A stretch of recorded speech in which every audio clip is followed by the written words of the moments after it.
یا ایھا الذین آمنوا اتقوا اللہ وقولوا قولا سدیدا، اے ایمان والو اللہ کا تقوی اختیار کرو اور دیکھو بات صحیح صحیح زبان سے نکالو۔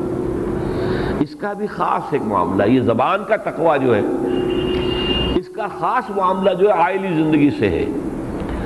لڑکے اور لڑکی میں، شوہر اور بیوی میں عموماً جو ناچاقی ہوتی ہے وہ زبان کی تیزی سے ہوتی ہے۔ یا لڑکے کے زبان میں بچھو کا ڈنک ہے، جب بولتا ڈنک مارتا۔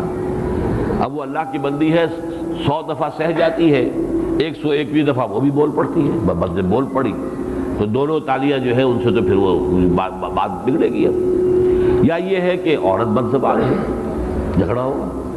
زبان کا استعمال، اسی لیے کف اللسان اسے حدیث میں کہا گیا، اپنی زبانوں کو پکڑ کر رکھو، ان سے کوئی کام غلط نہ نکلے، کوئی بات غلط نہ نکلے۔ ایک مرتبہ حضرت معاذ بن جبل رضی اللہ تعالیٰ عنہ کے سامنے جب حضور نے یہ فرمایا تو وہ حیران ہوئے کہ حضور جو کچھ ہم زبان سے کہتے رہتے ہیں اس کا بھی مواخذہ ہوگا۔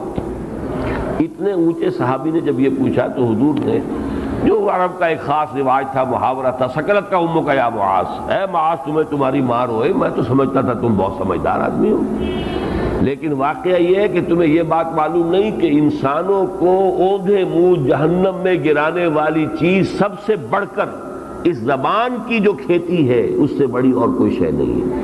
زبان سے نکلا ہوا گویا کہ ایک بیج بن کر زمین کے اندر وہ جو آخرت کی زمین ہے اس میں پڑ گیا ہے، اس میں سے کوئی خاردار جھاڑی نکلے گی، اگر وہ خاردار لفظ آپ نے کہا ہے تو یہ پھر جا کر آخرت میں یہ کھیتی کاٹنی ہوگی، حصائد و السنہ اس کو کہتے ہیں۔ تو انسانوں کو جہنم میں سب سے زیادہ گرانے والی شے یہ زبان ہے۔